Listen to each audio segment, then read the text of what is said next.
Brianna, and, oh, sorry, my phone's getting a notification. Huh, it's from my data analytics team teacher. I guess since you're here with me, I might as well just read it out loud, right? Here we go. I am enlisting teammates for Data Analytics Team Freshman Contest. I thought it best I start with you. I will be putting you in charge of this project as lead analyst. It is quite difficult for students to earn any positions of leadership as early as freshman year, so this is a great opportunity for you. This email was sent in the first quarter of my freshman year, and this email completely changed my high school career for the better. This email started me on a journey on how to lead by creating my own definition of leadership. But first you're probably wondering, whatever happened to this email? So I love math, so I eagerly answered, I am honored to be in charge of this project as lead analyst. This is such an incredible opportunity, and I'm truly thankful for everything you have done. As soon as I hit send, the thought hit me, a lead analyst. That means I'm the head of a team. I'm a leader, but what am I gonna do? How do I lead? I don't really know, I'm a freshman. So I first decided to consult Google. It does have all the answers, right? The Merriam-Webster Dictionary defines leadership as the office or position of a leader. What a great definition, defining the word with the word itself. It's like if I ask someone, what's a circle? And they're like, a circular shape. Great definition, so helpful. So I was like, okay, well, what's the definition of a leader? And the Merriam-Webster Dictionary told me that a leader is someone who leads. Again, what a wonderful definition, so efficient. So I was like, okay, Merriam-Webster Dictionary, what does to lead mean? And well, this time, I kind of got an answer.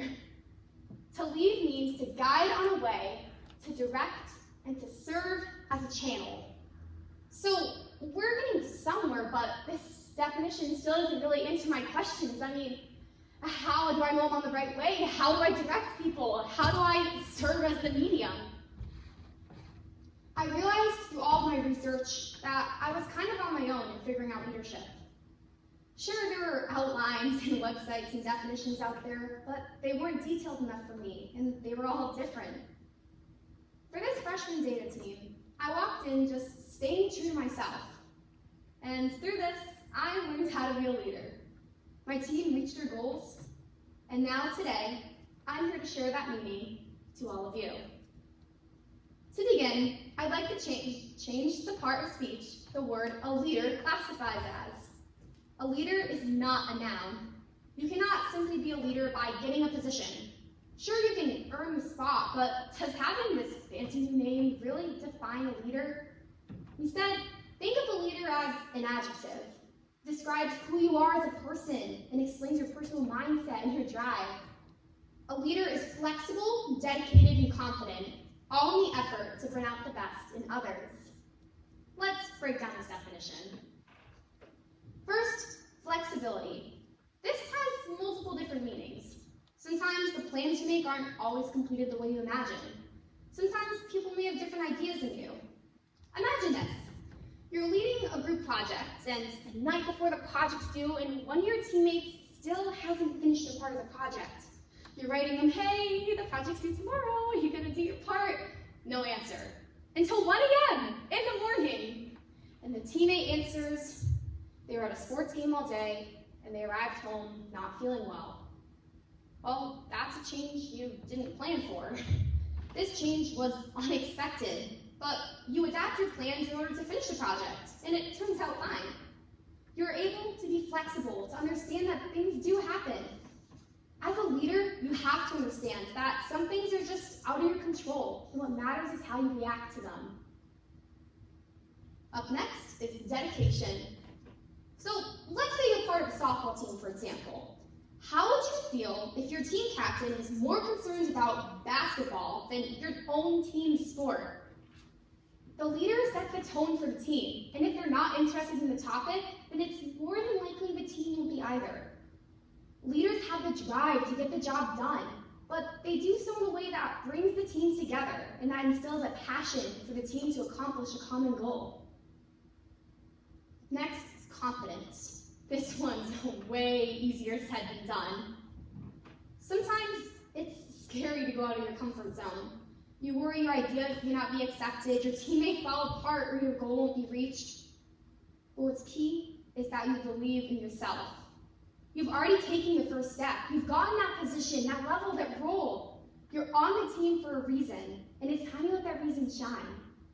You bring something unique to the table, so don't be afraid to try new things when leading. Don't be afraid to stand up for what you believe is right. Trust in yourself. But what ties all three of these words together? People can be confident, dedicated, and flexible. But the key part of my definition is for the good of others. Something I learned in my experiences is that what separates a great leader from just a leader is that drive to make the world a better place. Let's say I'm working on a project.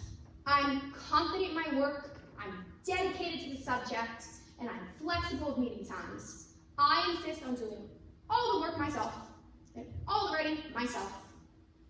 I just have my teammates sit by and support me from the side.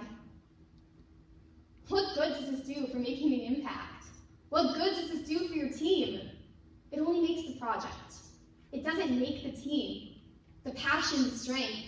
It doesn't make the life behind the project, the ideas. I am a true leader when I inspire others to work for the good of the world around them. The unseen work of leaders is sacrifice. Sometimes that means putting in the extra effort to pull everything together.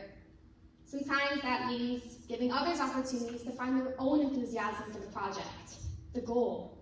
Sometimes that means putting your teammates in the spotlight and taking a step back. All in all, that final key to leadership is working to ensure everyone, teammates and including yourself, all reach that finish line. So what is a leader? A leader is flexible, determined, dedicated, and confident, all in the effort to bring out the best in others. Being a leader does not mean you're the best of the best. It doesn't mean you have a fancy new position. It's not something to show off. It means being unafraid to change the world for the better. And I implore you to explore how you can be that change, because each and every one of you is a leader, whether you've realized it or not. You don't have to be a class officer, a sports captain, or a role with a fancy name. You just need passion about something out there in the world that you think you can change for the better. You just need a drive to help others find a light, to turn them on a path to reaching their goals. And the way to do that, well, it's different for everyone, but it can't hurt to start by being flexible, dedicated, and confident, all to bring out the best in others. Leadership is not what we are, but who we are, and how we can improve the world around us. Thank you.